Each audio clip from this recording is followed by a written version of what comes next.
Most people think if they hold out long enough, they can avoid senior living. But here's what nobody says out loud. You're not avoiding it, you're only deciding who gets to pick it, right? It could be you while you can still walk through the front doors and say, yes, this place is for me, or no, I don't like it, maybe I'll check another place out. Or it could be your kids from a hospital or skilled nursing hallway picking it out for you while you're lying in bed in the middle of a crisis after another fall.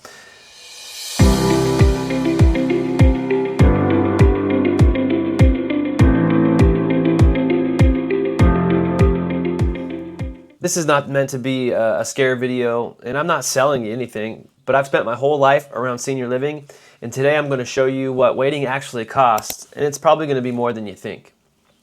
Who am I? Who's this 38-year-old kid talking about senior living? Well, my name is Matt Swisshelm. I'm a realtor and a seniors real estate specialist with Berkshire Hathaway right here in San Diego. But I started in senior living, right? I grew up around this industry. I didn't start working with seniors in real estate. My mom actually ran senior communities for over 30 plus years, and so I grew up in this industry. And actually, my first job, I wore a huge big old black bow tie when I was serving meals to residents at a senior living community called San Clemente Villas by the Sea. And our family has helped seniors for years, but they started a placement business for about 12 years now called Senior Care Options.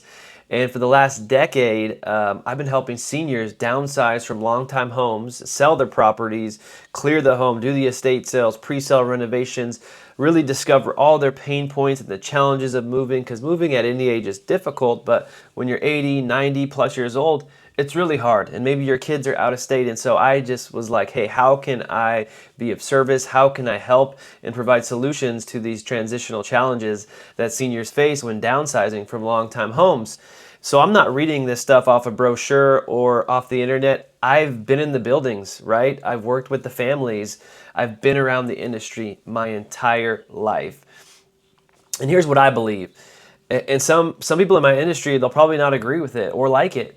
But aging in place, it can't be the goal, right? It's a preference, and it can work great up until the day it doesn't, right? And for most people, the move is looming. It's coming. It's down the road. It's it's going to happen, right? And waiting, it doesn't cancel it. Waiting can oftentimes just take away your vote in it, your autonomy, the power of choice, right? So many seniors are trying to preserve their independence by waiting, right? I lost the car, I can't lose the house, I just got to hold on to all this stuff. But by doing that, gosh, crisis can hit, and that vote and that choice can be taken away from you. And so let me prove this to you guys with two different clients, two different situations. And the first one I want to talk to you about is a lady named Sue. Sue, she held on tight to her house for years. Her kids actually begged her to move, right? They're the ones that first reached out to me, but she kept putting it off for all kinds of reasons. And I can't knock her, right? I get why. We're humans, right? The car was already gone, and that house was the last piece of independence she felt that she had. And that house was her whole life, right? Her kids were raised in it. She had many memories in every single room of the property. But let's just be straight. The house stopped being safe. The house stopped working for her. The stairs, gosh, they were unsafe. She had already fallen more than once, a handful of times. And it's not just her, right? 1 in 4 seniors fall every single year. 319,000 seniors are hospitalized for hip fractures annually. That's a quote from the CDC. 1 in 4 seniors, like I said, fall every single year. And when they fall, it's usually not, oh, I scraped my knee, I get back up and I keep moving forward like us when we're younger or kids. No. Sue's last fall, like I said, broke her hip.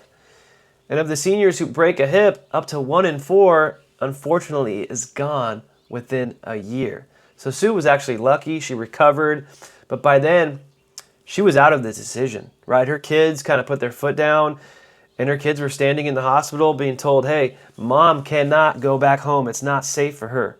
And they basically said, we need to come up with a safe discharge plan to get mom out of the property. And it was a crisis, right? And in that moment, Sue lost her vote, right? In a crisis, you don't get a shop.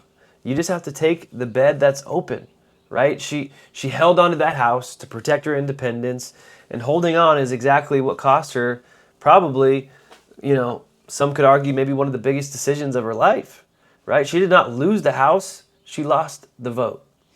And on the contrary, I want to talk to you about another couple, right? I want to talk to you about Sherry and Bob.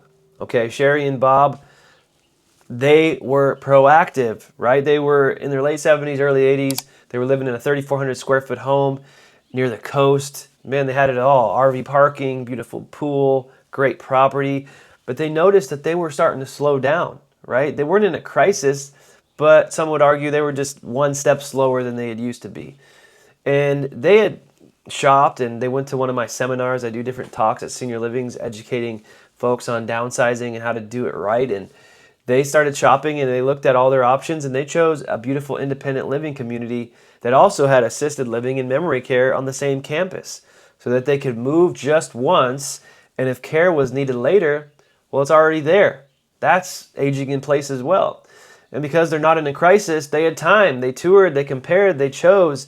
And when we sold their house, we were able to prep and stage it and price it right and sell it for, top dollar.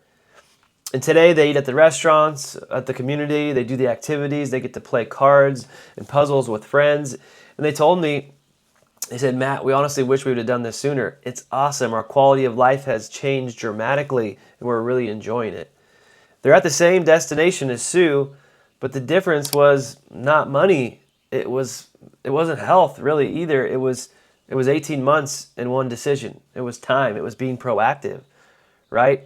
And so I want to talk about what waiting can actually cost. And waiting costs us three different things. Families probably only count the first, but the choice, right?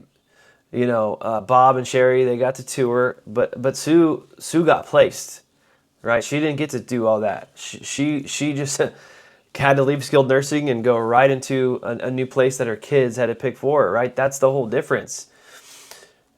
The house is not neutral, right? The house has a cost to it, and a lot of people don't talk about that, right? Social isolation. People don't want to talk about that. When you're living in a big old house all by yourself, people say, the stats say that social isolation actually can cause you 29% higher likely of early death. I probably butchered that and didn't say that properly, but that's kind of scary, right? If you're isolated, you're 29% higher at risk of an early death. And loneliness, you're 50% higher for a dementia risk. And the Surgeon General actually compares it, loneliness, this is kind of odd, I kind of balked when I heard this. They compared loneliness in seniors like smoking 15 cigarettes a day. That's pretty dramatic, right? So social isolation raises your risk of early death by 29%. Loneliness raises dementia risk in older adults by 50%. The Surgeon General compared it to smoking 15 cigarettes a day. Gosh, we would never call that true independence. But a senior alone in a recliner in a 3,000 square foot home, gosh, we call that independence, huh? Some are holding on to that tightly, but let me just be honest with you guys. It's not independence. It's isolation with a mortgage. I want to talk about your money, and this is a big one. People tell me senior living is too expensive. Well, that's true. It is expensive. $4,000 to $10,000 a month, depending on care. Memory care could be even more, and that's real. But when they're comparing costs, they compare it to nothing, right? They're comparing it to zero. Like staying home is free. It's not, as I mentioned before. Staying home is not free. And if you want to look at in-home care, right, that's very expensive. In my area, it's like $35 to $40 an hour. If you need 24/7 care, just do the math. Thousands and thousands and thousands of dollars can be very expensive. The annual median cost for assisted living is $89,000, right? Or $88,000, something like that. So it's expensive, right? But staying home has its cost as well too. And if you can afford in-home care and stay in your home, I mean, more power to you. But oftentimes that can be a lot more expensive. But let me say this. I get it if you want to stay home and if you can afford it, great. But I just want to shed light on the true costs of all this. It's probably very, very easily safe to say that home care is going to cost more than assisted living for most people, right? If you're just getting light in home care, maybe not. But if you do need significant care at your home, it's definitely going to be more expensive, right? And that's before the mortgage, that's before property taxes, that's before insurance. And in California, homeowners insurance, let me tell you, it's crazy expensive and hard to get in certain places. That's before utilities and food and transportation. And when the roof goes bad, right? That's expensive. Windows, plumbing, electrical, renovations, right? Homes cost money. And in senior living, you only have to write one check. And typically it's month to month. And that covers your rent, that covers 3 meals, that covers housekeeping, that covers laundry, that covers transportation, that covers activities, and of course maintenance that you don't have to worry about. And for a lot of seniors, senior living is probably not the expensive option. It's typically, honestly, when you break it all down side by side, it can be the cheaper one. And I want to talk about the equity trap, is how I call it.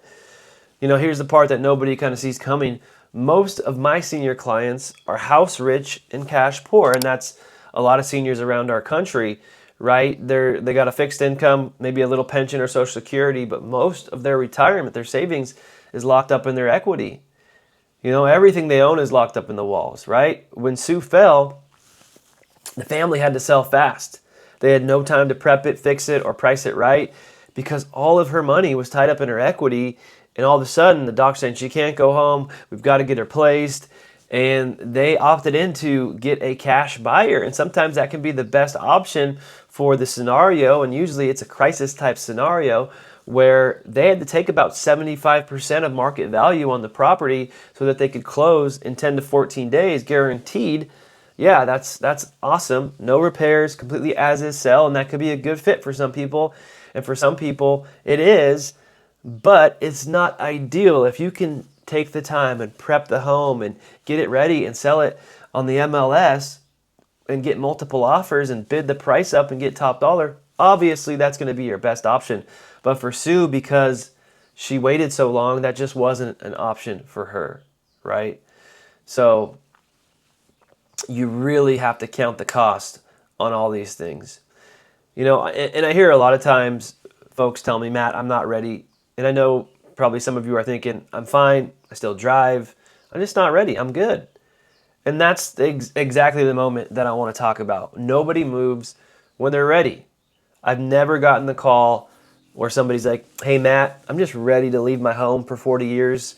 I'm just ready to go. You know, sometimes that happens, but it's very rare. It's usually something motivating them to make the move. And people move typically when they're still able. Ready is a feeling that kind of never shows up, right? People want to usually stay in their homes as long as possible. But able, right, when you're able to do something, that can have an expiration date. I hope that makes sense for you.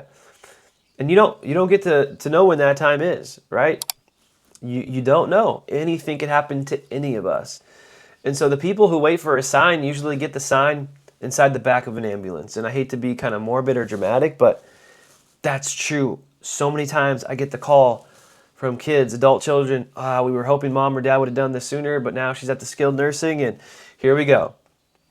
And if the picture in your head for senior living and that stigma is still like long beige hallways and, you know, wheelchairs and walkers and seniors just staring at the wall, gosh, like a waiting room to die, if that's still the stigma that you're playing in your head about senior living, assisted living, I just got to let you know that that's not helping you. It's actually hurting you, right? What's actually there is restaurants and activities and a driver to take you to shopping and your doctor's appointments and neighbors your own age and stage of life where you don't have to be lonely anymore, right?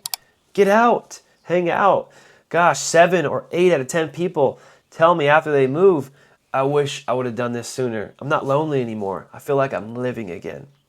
No one has ever told me they had wished that they had stayed in their home longer. Not one. So here's the truth that nobody wants to talk about until it's too late. The move is coming. You're not choosing between moving and not moving. You're choosing between deciding and being decided for. Do it while you can still walk in the front door and say yes or no. That's not giving up your independence. That is the last and best use of your independence. And so if you're here in San Diego, gosh, let's talk. Or if you're watching from somewhere outside of California, anywhere in the nation, I would love the opportunity to speak with you. We have partners that we can refer you to that do work just like me to help you in your area. And so let's help you. Or maybe it's your adult kids watching this. You know, let's help your parents, right? Son or daughter, let's put a plan together. Reach out before there is a reason to, right? Get a strategy and a plan together. I'll walk you through what your home is worth and what your options are. It's no pressure, it's no cost. Have this conversation on a Tuesday afternoon in your kitchen with a cup of coffee, not in a skilled nursing or hospital hallway, please. My info is in the description below. And subscribe if this was helpful for you. Every week we're putting out new videos and content. And my vision and mission is to bring awareness to what we do. Nobody knows what a seniors real estate specialist is. It's way more than putting a sign in the yard and doing the paperwork. We go above and beyond to resource and provide solutions to the pain points and the challenges of senior moves for not only the seniors, but all the family members involved as well. So subscribe, like, comment. We'll see you on the next one. Thank you so much.